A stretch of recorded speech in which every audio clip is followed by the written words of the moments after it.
Morning to all. Welcome back to our YouTube channel. Today we are going to discuss about the topic the importance of statistics.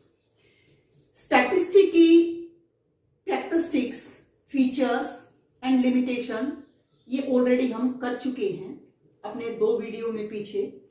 The next था इसका importance of statistics. Statistic क्या होती है? यानी which can be defined in terms of numbers. यानी जिसको numerical facts and finding के रूप में एक्सप्रेस किया जाता है. These are called the statistic. यानी क्वालिटेटिव फैक्ट्स को हम इसमें इंक्लूड नहीं करते हैं. तो इसकी विशेषताएं क्या है, हमारी इकोनॉमी के लिए इसका महत्व क्या है, क्या इफेक्ट डालती है. Then first is quantitative expression of economic problem. यानी with the help of the statistical data या statistical survey we can find out any quantitative information about any economic problem. यानी जो इकोनॉमिस्ट हैं they try to find out the economic problem which are defined in terms of quantity, not in quality. यानी इसमें सारी जो economic problems हैं वो as a quantitative expression के रूप में शो की जाती हैं, क्वालिटेटिव एक्सप्रेशन के रूप में शो नहीं की जाती. तो हम इजिली इनको फाइंड आउट कर सकते हैं. जैसे for example if we say that we does not say that our price increase और decrease, then in the statistic we can say only that our price increased by 6% या 7%. यानी इसको quantity के रूप में एक्सप्रेस किया जाता है. 6% का मतलब क्या है कि एवरेज वैल्यू है कि जो प्राइस लेवल है या तो इससे थोड़ा सा ऊपर हो सकता है या इससे थोड़ा सा डाउन हो सकता है. तो इट मींस इसमें सारी जो इकोनॉमिक प्रॉब्लम एक्सप्रेस की जाती हैं वो क्वांटिटेटिव फैक्ट्स के रूप में एक्सप्रेस की जाती है जिसको हम इजिली अंडरस्टूड कर सकते हैं. The next is we can find out the intersectorals and intertemporal comparison. What do you mean by the intersectorals? Intersectorals means comparison between the different sectors of the economy. जैसे मान लो हम कोई भी economic problem लेकर चलते हैं. Suppose करें हम अनएम्प्लॉयमेंट की एक प्रॉब्लम लेकर चलते हैं. सपोज करें हमने रूरल एंड अर्बन सेक्टर, किसी particular rural and urban sector में सपोज करें 2011 में डाटा कलेक्ट किए अनएम्प्लॉयमेंट से रिलेटेड, बेरोजगारी से रिलेटेड. सपोज करें रूरल सेक्टर में उस समय जो अनएम्प्लॉयमेंट था वो मान लो 40% था. 40% जो लोग थे वो अनएम्प्लॉयड थे और इसमें 25%, राइट. और इंटरटेम्पोरल क्या होता है कि what changes in the magnitude of the economic problem over time. यानी समय में परिवर्तन, कुछ समय में परिवर्तन के बाद इन इकोनॉमिक प्रॉब्लम में क्या परिवर्तन आया है वो हम इंटरटेम्पोरल्स कंपैरिजन के द्वारा फाइंड आउट कर सकते हैं. And we can comparison between the rural and urban area. अब सपोज करें 2011 में हमने ये प्रॉब्लम को कलेक्ट किया था, इसका सर्वे किया था. अब सपोज करें 2019 में इसी अनएम्प्लॉयमेंट की प्रॉब्लम को लेकर हम इसका सर्वे करते हैं और हम डाटा फाइंड आउट करते हैं कि इसमें लगभग अब जो हमारी अनएम्प्लॉयमेंट है वो 25% है और इसमें सपोज करें 15% है, राइट. यानी ये 25% है, इसमें 15% है. तो इट मींस हम क्या कंक्लूजन फाइंड आउट कर सकते हैं, क्या कंपैरिजन कर सकते हैं दोनों में कि रूरल और अर्बन दोनों सेक्टर में अनएम्प्लॉयमेंट डिक्रीज हुई है but unemployment decreases more in rural sector than the urban sector, right.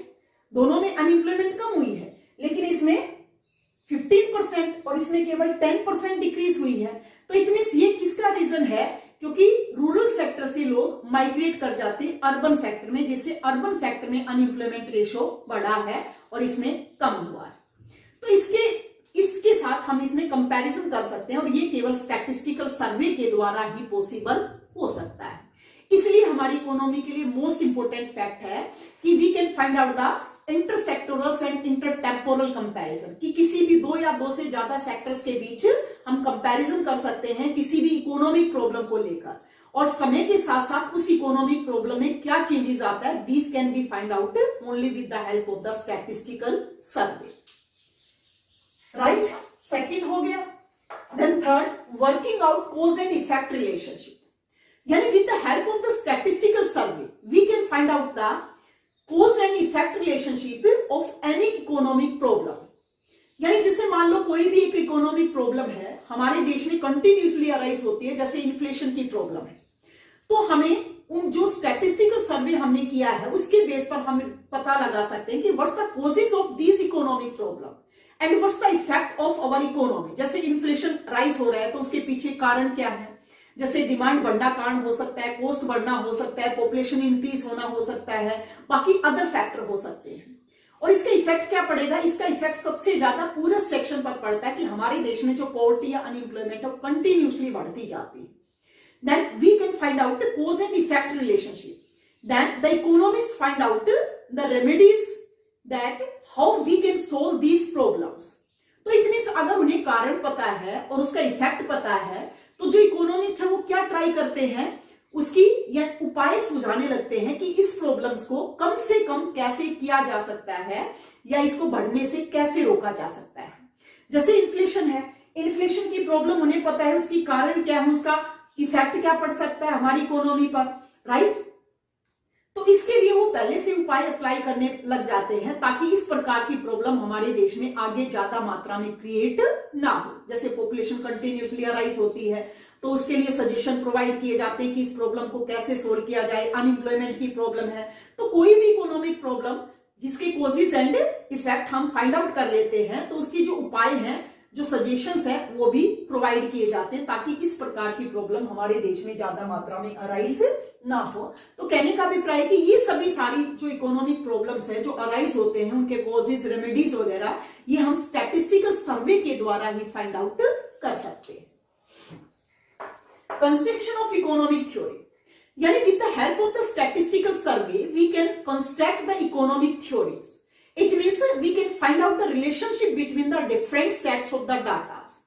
यानी स्टैटिस्टिकल सर्वे के द्वारा ही हम जो हमारे पास डिफरेंट सेट्स ऑफ डाटाज है उनमें रिलेशन शो कर सकते हैं कि दीज आर पॉजिटिवली रिलेटेड या नेगेटिव रिलेटेड।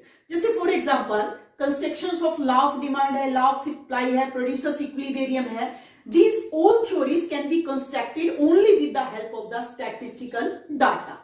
तो हमारे पास जो स्टैटिस्टिकल डाटाज अवेलेबल होते हैं उसी के बेस पर हम इसका कंस्ट्रक्शन कर सकते हैं। तो सारी जो इकोनॉमिक थ्योरीज या मॉडल्स प्रिपेयर किए जाते हैं these are also based on the statistical data या स्टैटिस्टिकल सर्वे के बेस पर ही इनका कंस्ट्रक्शन किया जाता है। जैसे the theory of demand says that there is a negative relationship between price and demand and theory of supply says that there is a positive relationship between price and supply। तो ये positive पाया जाता है, negative पाया जाता है, ये हम कैसे फाइंड आउट करते हैं, ये सारे जो हमारे पास डाटाज अवेलेबल होते हैं, डाटा कहां से आते हैं, स्टैटिस्टिकल सर्वे के द्वारा जो सर्वे किया जाता है उससे हमारे पास डाटाज आते हैं। तो उन्हीं के बेस पर ये रिलेशंस हम शो कर सकते हैं। तो सारी जो इकोनॉमिक थ्योरीज हैं, इकोनॉमिक मॉडल हैं, these can be constructed only with the help of the statistical survey, right. Then economic forecasting, यानी फोरकास्टिंग भविष्यवाणी, आर्थिक जो भविष्यवाणी, जैसे एस्ट्रोलॉजर भविष्यवाणी करते हैं हाथ देकर, वो भविष्यवाणी नहीं होती इसमें। यानी economist can forecast about our near future. कैसे, जैसे सपोज करें, यानी इससे नहीं कि व्यक्ति का भविष्य क्या होगा, हमारे देश का भविष्य क्या होगा, हमारे देश में इकोनॉमिक प्रॉब्लम बढ़ेगी या कम होगी, ये फोरकास्ट कर सकते हैं। ये forecasting can be possible only with the help of the statistical datas. ये किसके बेस पर हो सकती है, स्टैटिस्टिकल डाटाज के बेस पर हो सकती है। जैसे हमें पता है कि हमारे देश में प्राइस लेवल कंटिन्यूसली 10 साल से इंक्रीज हो रहा है, तो हम आगे के बारे में क्या भविष्यवाणी करेंगे, आगे के बारे में भी ये कहेंगे कि आगे भी हमारे देश में प्राइस लेवल कंटिन्यूसली इंक्रीज होगा। इसी प्रकार जैसे पॉपुलेशन इंक्रीज हो रही है तो आगे भी इंक्रीज होगी, राइट। अनएम्प्लॉयमेंट इंक्रीज हो, जैसे जैसे पॉपुलेशन बढ़ेगी अनएम्प्लॉयमेंट भी इंक्रीज होगी।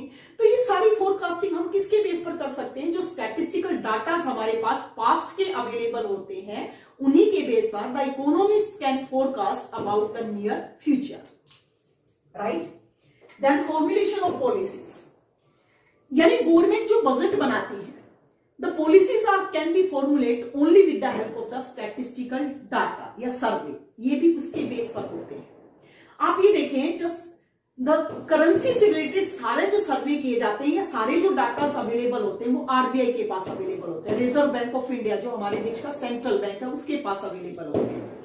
तो RBI is also the financial adviser to the government, यानी गवर्नमेंट के लिए फाइनेंशियल एडवाइजर के रूप में वो काम करता है।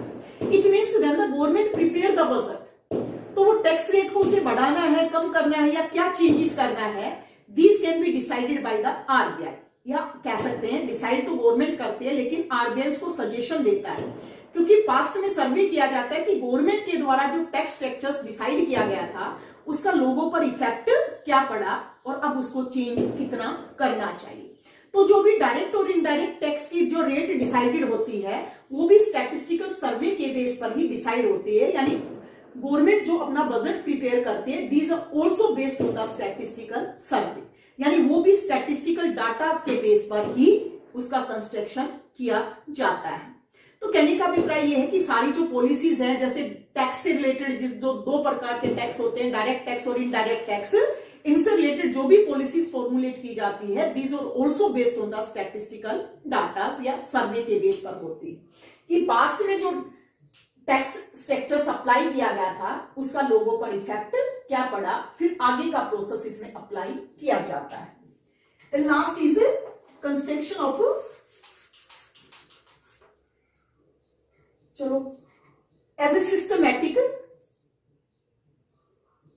यानी इकोनॉमी, यानी इसमें जो भी इकोनॉमिक इक्विलिब्रियम, हम कह सकते हैं economic equilibrium,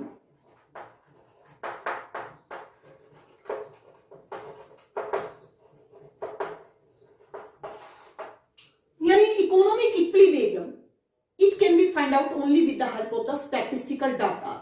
Then how we can find out the where the consumer gets maximum satisfaction and where the producer gets maximum profit, ये हम कैसे फाइंड आउट करेंगे? तो ये भी डाटास पर बेस्ड होता है, जो हमने डाटास कलेक्ट किए हैं उसी के बेस पर हम फाइंड आउट करते हैं कि where the consumer gets maximum satisfaction, क्योंकि कंज्यूमर का मेन ऑब्जेक्टिव कंज्यूमर इक्विलिब्रियम में कब होगा, जब उसको मैक्सिमम सेटिस्फेक्शन मिलेगा। एक प्रोड्यूसर इक्विलिब्रियम में कब होगा, जब उसको मैक्सिमम प्रॉफिट गेन होगा। तो ये सारे जो इकोनॉमिक इक्विलिब्रियम है these can be find out, या these also depends on the statistical survey.